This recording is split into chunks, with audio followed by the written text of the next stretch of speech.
Hello guys, देखते हैं आज आंटी ने क्या बनाया है। आंटी क्या बना रहे हो आज? आज बना रहे रवा डोसा।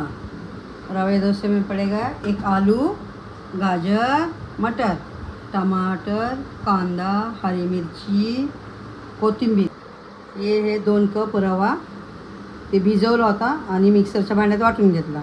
त्याच्यात पडणार हिरवी मिरची, कोथिंबीर, टमाटर, कांदा, टमाटर और गाजर आणि एक छोटासा बटाटा आणि थोड़े मटर और स्वाद अनुसार नमक. ये बनेगा खाने के लिए सुबह सुबह का नाश्ता. बहुत अच्छा होता है खाने के लिए. तर आता डोसा बनवते.